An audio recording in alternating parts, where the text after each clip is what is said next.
C'est bon. Ok, donc là je vais vous montrer comment gréer le Stratos. On va commencer par le phoque, puis le spi, puis la grand voile. D'accord. Bon, normalement il faut compter à peu près une demi-heure en gros pour le gréer.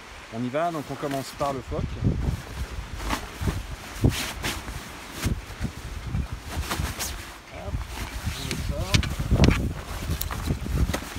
Là, il n'y a pas à s'occuper de l'ordre des bouts, hein, tout est normal. Juste bien voir que l'enrouleur est tendu pour que quand on tire sur le bout là-bas, ça va bien dérouler l'enrouleur.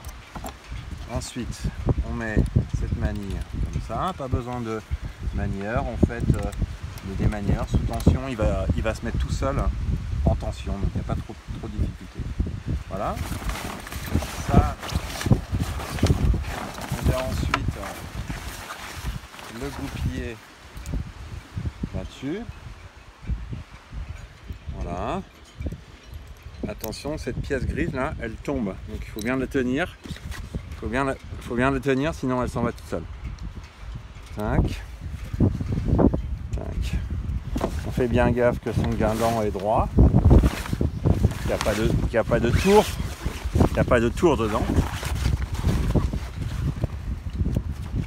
Ensuite, on vient le mettre comme ça. On passe le brin. Puis l'anneau brisé. On met le petit bout qui dépasse d'abord. Et on l'enroule autour. Alors ensuite, il y a une précaution à prendre, notamment quand il y a du vent.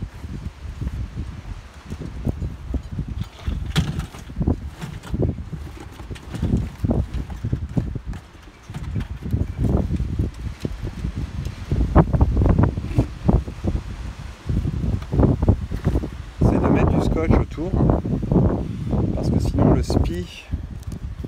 Alors recule-toi un petit peu, Robin. Parce que sinon le spi, quand il bat, s'il faceille un petit peu, il peut se prendre dedans. Et ça c'est pas bon du tout, parce qu'il pourrait se déchirer en fait sur le brin. Donc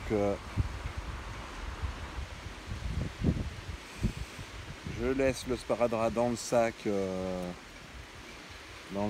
là, gris sous les tambrets, qui va vous permettre de scotcher ça proprement. J'espère un jour avoir le temps de faire un truc en couture propre, pas avoir utilisé de scotch. Bon. Attention, en scotchant, faites bien gaffe de ne pas scotcher cette partie-là, parce que sinon le tambour ne pourra pas tourner. Si vraiment il y a pas mal de vent, ou si on n'est pas trop sûr de soi, on peut aussi faire la même chose ici. Scotcher, même chose, ne pas prendre le tambour. Ça, à la limite, on aurait peut-être pu le faire après. C'est pas grave. Ça évite en fait que le spi se prenne dans des petits bouts contendants. Donc voilà, là on a le phoque qui est prêt à être lissé.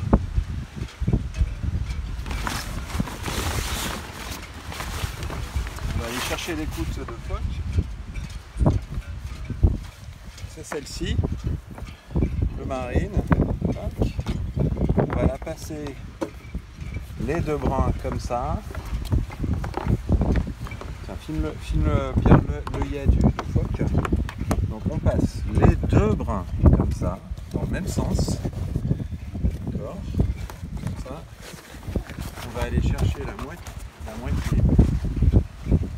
Robin, filme ma main. On passe ça dans la grande boucle. On tire. Voilà. Et regarde là, ça passe de là. Très simple. Non. On va passer le parcours, attention, pas se prendre ailleurs. On passe bien voilà, de ce côté-là, on rentre dans un œillet. Mode 8, tout bête, comme d'habitude.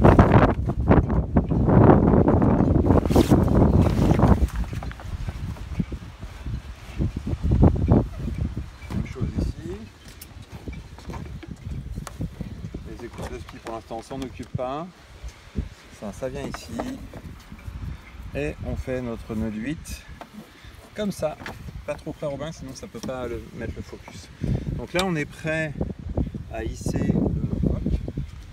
Et comme l'écoute est déjà mise, on va pouvoir l'enrouler très très vite. Donc viens avec moi Robin. Le phoque il se prend à ce niveau-là. Voilà.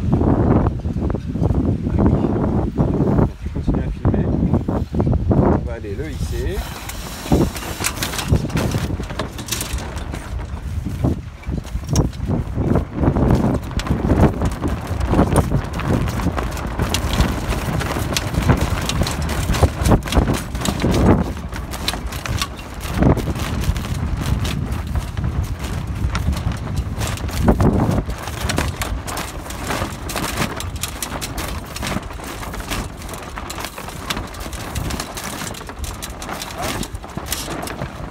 Accrocher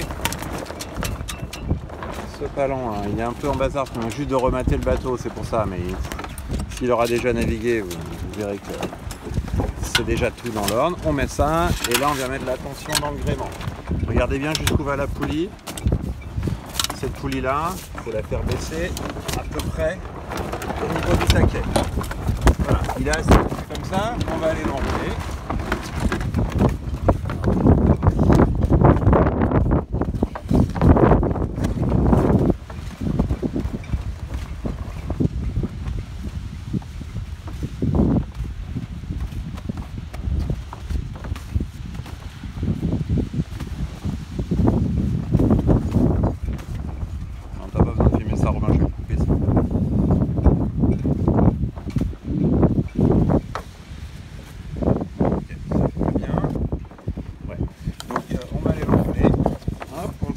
Recule-toi un petit peu pour montrer tout l'ensemble. Non, mets-toi là. Tac. On tire et il vient s'enrouler. Normal.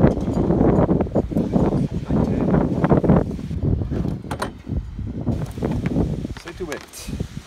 Ensuite, on met un petit peu de tension dans les côtes pour qu'il soit prêt à être largué. Et la façon de larguer l'enrouleur, bah, évidemment, c'est de choquer ce bout-là, puis de tirer sur l'écoute. Voilà. Et la façon d'enrouler, c'est l'inverse. Tac. Avec l'écoute qui vient là. Comme ça. Ok. Ensuite on passe au spi.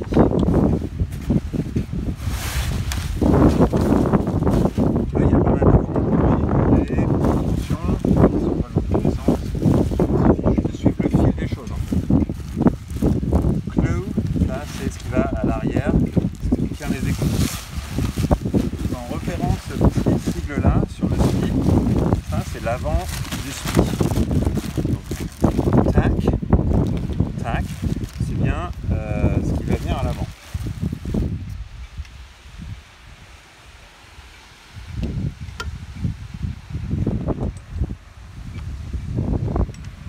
Donc un premier exemple de nœud comme ça, on va retrouver.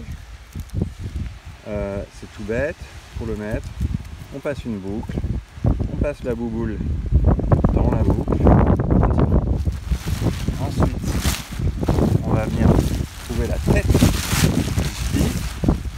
Alors rappelez-vous bien la règle si vous avez agréé le spi, c'est que le spi il est en dehors de tout, il est bien en dehors du phoque, bien en dehors des écoutes, de toute autre chose, il fait le tour du bateau quelque part, le tour de l'avant. Donc bien faire attention qu'il soit autour. On prend la drisse de spi, on vérifie qu'elle est bien claire jusqu'en haut. Voilà. Donc là il va pouvoir être lissé correctement. Puis même chose, boucle, bouboule. Tac. Enfin, on va suivre plus haut et on va retrouver notre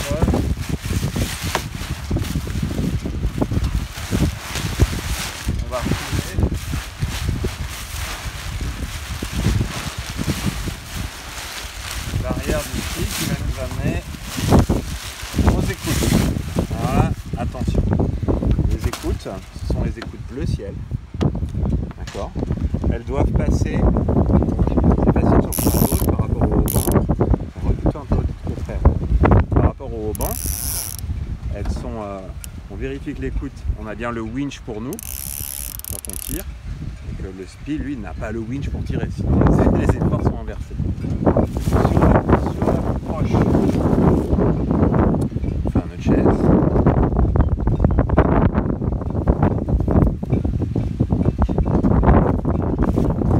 Le circuit du coup de SPI, ça va être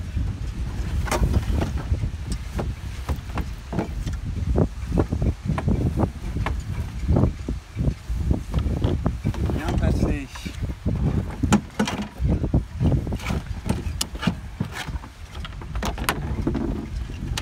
ça passe bien au-dessus de la vis de SPI, ça va passer au-dessus de la dérive, derrière le halba, on mettra tout à l'heure, et puis on voit en face que c'est bien lié directement.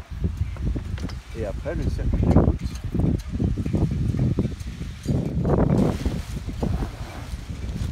alors on va filmer par ici, c'est bien passé en dehors du bateau, devant le pivot de l'enrouleur, devant le foc, évidemment pas de ce côté-là du SPI, sinon il ne pourra pas changer. Passer le long comme ça.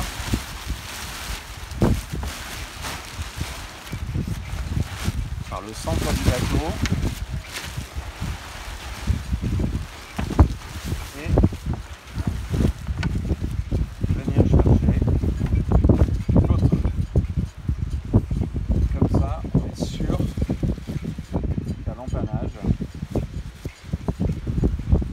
la voile va bien passer. Soit de ce côté-ci, on fera gonfler comme ça, soit de ce côté-là, etc. Sans problème. Il nous reste une dernière chose, c'est que là, on a tout pour hisser le SPI, très bien, mais on n'a pas de quoi le récupérer. Or, il rentre dans cette chaussette. Mets-toi pas trop fort, va un peu plus loin. Voilà, c'est bien. Donc on récupère, certains appellent ça la cargue. C'est un peu comme on veut en fait. Donc on récupère la cargue, elle va venir passer dans un premier anneau ici pour que le SPI soit ramassé en 2 points. Et le deuxième anneau, il est ici. Et là, on fait un bout de chaise, un nœud de chaise. Donc là, c'est le même bout qui fait drisse et ramasse SPI ou cargue. Voilà, là, on fait un petit nœud de chaise. Tac. Voilà. Ça va être bien le ramasser en 2 points en passant par l'avant. Maintenant, c'est bon, on a fait nos petits essais. Alors les essais à terre, il faut se méfier parce que la remorque, quand on le ramasse d'un coup, bah, ça peut se prendre en fait dedans. En mer, ça n'arrive pas. On fait nos essais à terre. Voilà. Si vous voulez faire un essai, on va pas faire là parce qu'il y a à peu près. Bon, là je suis certain qu'il est bien tiré. Si vous pouvez faire un essai. Par contre, mettez bien le bateau vent arrière. Sur sa remorque, vent arrière. On vient ici.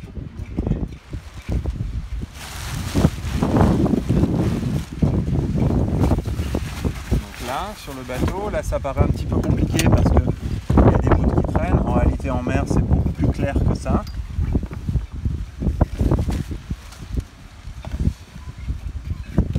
Voilà, vous avez ces 2 bouts là. Montre bien les taquets, Robin. Ces 2 bouts là. Celui qui est au taquet, c'est ce qui permet de hisser. Et celui-là, c'est ce qui permet de ramasser dans la chaussette. Celui-là ramasse dans la chaussette. Celui-là hisse. Le circuit, j'ai mis un petit élastique à la fin. C'est pour ramasser le mou. C'est pour pas que ça soit un paquet devant, ça fera une ligne tendue. On peut jouer avec la tension de ça si c'est un petit peu dur à remplir. Donc là, on va rentrer le SPI.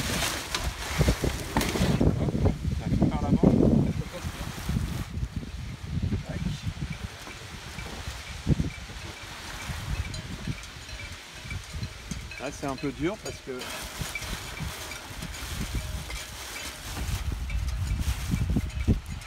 qu'on l'a pas encore rentré scientifiquement. Mais pareil en mer, on a un bon coup, tac, et il rentre. Et donc là, si on était en situation de navigation en mer, on n'aurait pas là, on aurait juste ces 2 là à gérer. Ok. Le SPI, c'est une voile qui s'utilise pour portant. C'est un SPI asymétrique. On a un maillard pour portant, largue, voire même un largue serré, presque proche du travers. Et on peut enrouler le foc. Si on enroule le foc, alors on va gagner en angle de descente. Donc on peut descendre plus bas dans le vent avec le SPI si on a enroulé le foc. Mais l'ordre, c'est bien de hisser le SPI d'abord, puis enrouler le foc. Ensuite dérouler le foc et rentrer le SPI. Sinon, le SPI a tendance à se prendre dans le foc. Si on veut enrouler le foc parce qu'on a mis le SPI, on met d'abord le SPI, puis on enroule le foc. Ensuite, on déroule le foc, puis on rentre le SPI. Voilà, donc là, il ne nous reste plus qu'à mettre la grand voile, la GV. On va mettre un petit peu de rangement. Ça, c'est le reste de la drisse de foc. Il y a un petit sac prévu pour ça. Le reste du palan de foc aussi. Voilà. Alors, la première chose à faire, c'est fixer la baume au bout de mulet. Donc, on part de ce côté-là, Robin.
La limace, elle va rentrer là-dedans.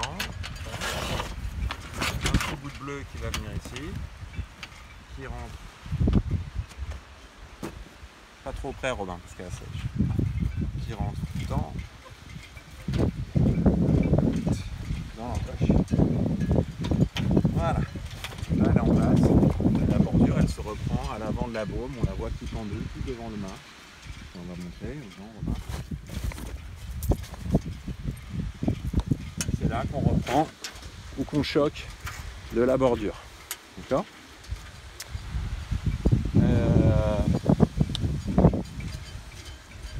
Le riz. On est rangé là. Si on veut le mettre, je ne vais pas le mettre là, c'est pas forcément nécessaire. De toute façon, s'il y a un riz à prendre, je serai avec vous pour vous montrer comment ça marche. Le riz, il se prend, donc on le défait là.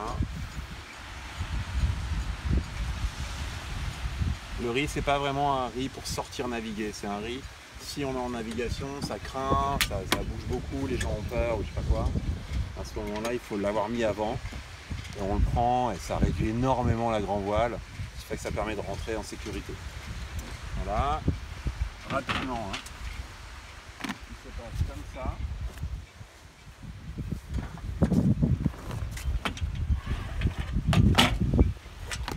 Il est là. Et en fait, on va lui faire un parcours comme ça,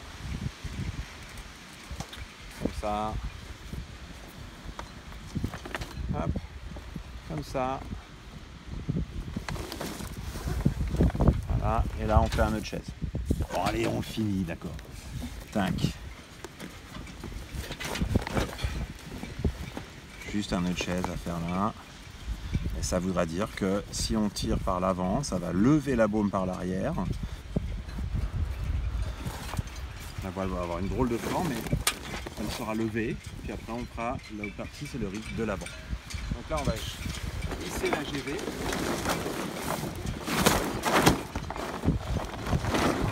Là, pour y arriver dans de bonnes conditions,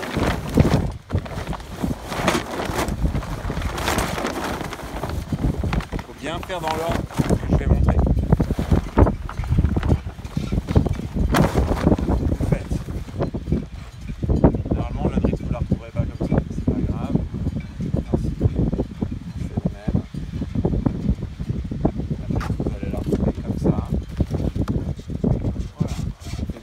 Qu'il n'y ait pas de nœud.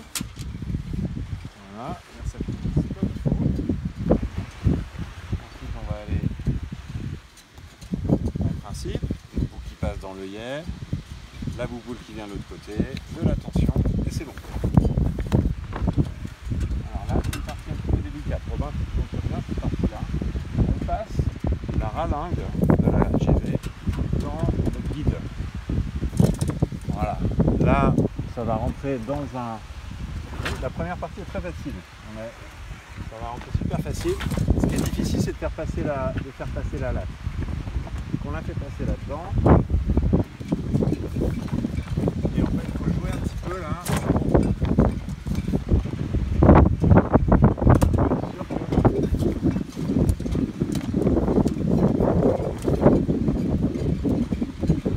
La ralingue passe bien. Des fois, elle se coince. C'est pas ça que la latte, c'est vrai. Elle se coince un peu.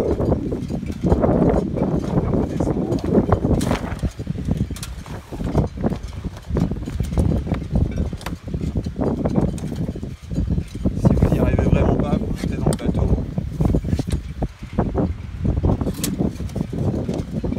Collez contre le vent, collez la ralingue. Vous pouvez le passer comme ça. Voilà. Et après, ça va venir tout seul.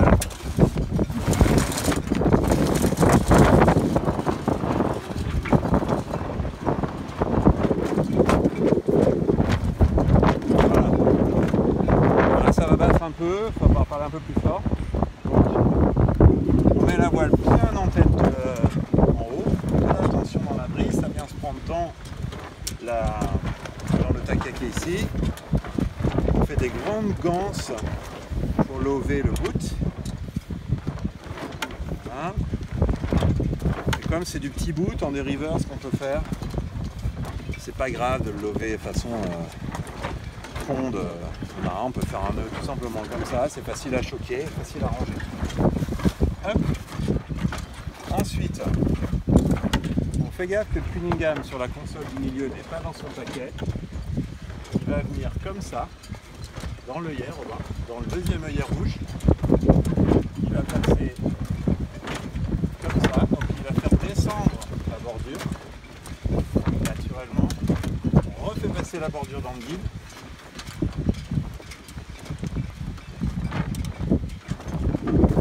Pas la bordure, la ralingue dans le guide. Là, elle est là. On commence à avoir de la tension dans le Cunningham, c'est normal. On fait gaffe qu'il n'y ait pas de bordure sur la grande voile, parce que ça va bien falloir le mettre sur le coin de la baume. Pour faire ça, on prend le Cunningham, on tire dessus, regardez, on montre au coin de la baume, on regarde ce qui se passe, on tire dessus,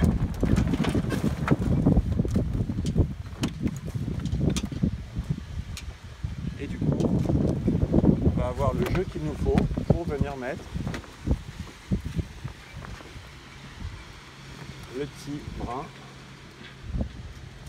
là.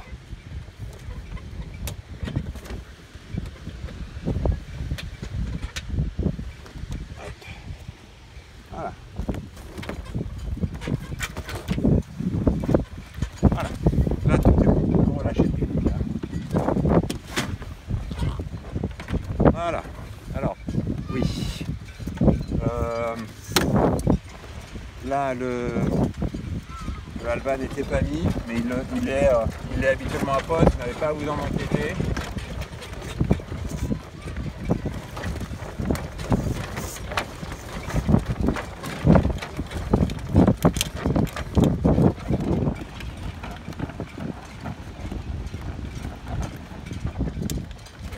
Je l'avais pas mis en le matant.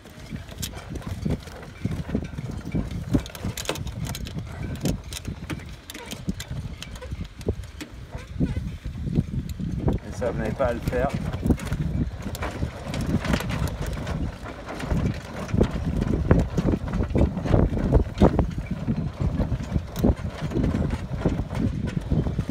Voilà. Donc là c'est bon, on serait prêt à partir. Ah non, il y a le safran à mettre encore. Le safran.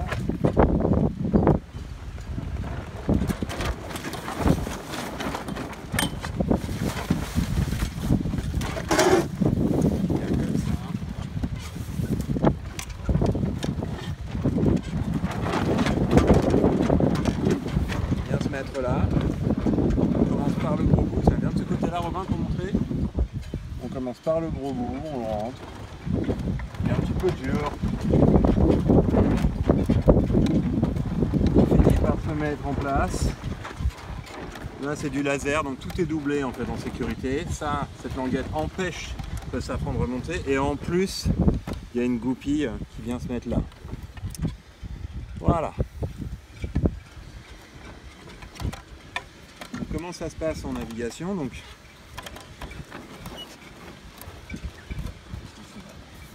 vous avez ce safran, il a deux bouts, il a un bout pour le tenir en position haute, à l'arrivée, au départ, et puis un bout pour le tenir en position basse. Un bout noir qui est là, d'accord?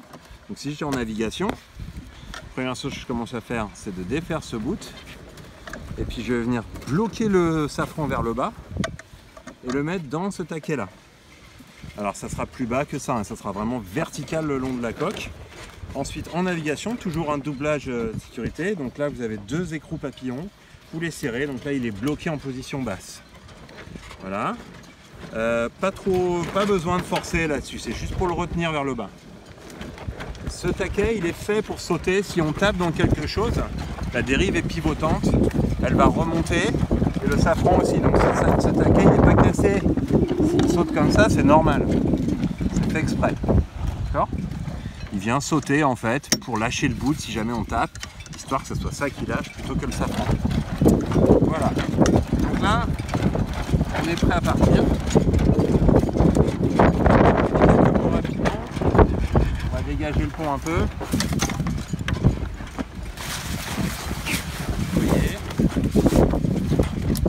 Donc on va là, c'est le moment de s'équiper, les pagaies.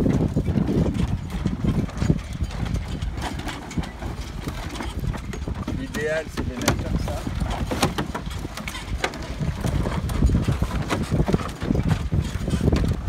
Voilà. Donc là on y voit beaucoup plus clair dans les circuits.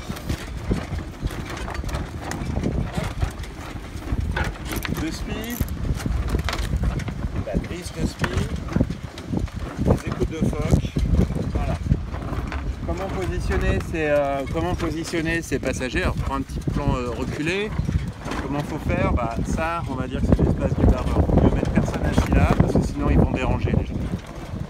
Ça, vous pouvez mettre deux personnes là, et une cinquième personne là. Les enfants peuvent se mettre tout à l'avant, c'est pas un souci. Voilà. Au moment du départ, eh ben on fait rentrer les gens au bord. Le barreur, celui qui va lancer, ou la barreuse, vous allez un petit peu plus loin, vous baissez le safran, vous mettez quelqu'un à la dérive et vous lui dites, pour pouvoir avancer dans le vent notamment, bah ça va venir reculer. Là, je peux pas aller sur la remorque. Ça va venir reculer et se mettre à l'élastique. Un élastique parce que si jamais on touche le fond, c'est pas grave, c'est l'élastique qui va se tendre quand la dérive va basculer vers là. Voilà. Là vous avez un petit sac pour mettre vos trucs, vos bouteilles, vos appareils photo, etc. Et puis voilà, après il n'y a plus qu'à partir. Juste quelques points sur les réglages en dériveur, si vous venez de l'habitable, c'est pas tout à fait pareil. C'est pas tout à fait le même logiciel. Donc là vous avez votre écoute de GV. Donc il y a un arceau, c'est super pratique pour les gens se tiennent et ça centre le point d'effort pour pas que ça tire trop vers le bas. En dériveur, le halba c'est super important, donc rouge. C'est super important, pourquoi? Ça va tendre la chute et ça va vous permettre de mieux caper et enlever un peu de puissance aussi. Donc au près, pas oublier de mettre vraiment ce qu'il faut en halba pour bien être dans une belle forme de voile bien capé. Le Cunningham, ça va tendre l'avant. Filme le haut du mât, Robin. Filme le haut du mât. Le Cunningham,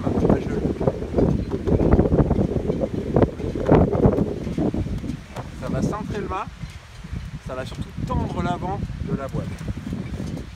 Et ça va enlever de la puissance. On ne se rend pas compte, hein, c'est un des rivers, c'est des tout petits réglages, mais ça fait une grosse différence de mettre plein de Cunningham si on trouve le bateau difficile, si on trouve la grand voile difficile à aborder, blindé au Cunningham. Auprès aussi mettre un max de Alba, ça va vraiment le faire bien mieux caper, il sera beaucoup plus agréable à la barre. Voilà. Vous avez un petit réglage du chariot de phoque. Si vous ne savez pas trop comment ça se règle, laissez-le donc au milieu, ça sera très bien. Voilà. Les réflexes sont des rivers, donc si ça agite, vous êtes en train de border, en fait, ça se régule énormément une voile de dériveur. Donc on a toujours l'écoute en main, on la laisse pas trop au taquet. Si ça agite trop et qu'on a mis les poids au max à l'extérieur, alors eh ben, on lâche d'abord de la GV, puis avec la barre, on remonte un petit peu dans le vent. Là, je parle au près, évidemment. Au portant, on est sous spi. La GV, là, on n'y pense pas trop, en fait. On vise de la mettre dans le coin du bateau. Et c'est surtout le spi. Le spi, on va faire gaffe de lâcher jusqu'à ce qu'il soit un petit poil déventé sur l'avant. Et si jamais ça gît, ça fait peur, bah on abat. On va plus vent arrière. Et puis pour remettre de l'énergie, on reloffe. Et voilà. C'est tout. Je crois que ça couvre à peu près tout sur le bateau. Pour dégréer, bah, c'est les mêmes opérations à l'envers. Je vous conseille à l'arrivée de très vite enlever la grand voile. Rouler le phoque, enlever la grand voile, comme ça vous êtes beaucoup plus manœuvrant au moment de le mettre sur la remorque. Et puis après vous remontez. Si là jamais la brise vient de mer, alors pas hésiter à mettre un petit peu de phoque pour vous aider à remonter le bateau justement par le vent arrière. Voilà. Et bien j'espère que vous allez vous éclater sur le bateau, il est très sympa. J'ai pas parlé du trapèze. Le trapèze il est là. Je vous donnerai une ceinture de trappe. Ce qu'il faut dire aux débutants, c'est accrocher, accroche-toi. Fais attention que ça soit bien en tension. Tiens, pas trop près Robin. Bien en tension. On reste assis et au fur et à mesure, on va venir mettre un pied là, puis tendre les jambes. Et surtout bien leur dire de ne pas s'accrocher à la poignée bleue, mais de faire confiance à cette cuillère qui va les tenir par le crochet et de se stabiliser avec l'écoute de phoque d'en face. Voilà, il y a de l'antidérapant qui est mis là, normalement il n'y a pas de souci. Eh bien, je crois que c'est tout. C'est tout Robin? Ok. Allez, bonne nave.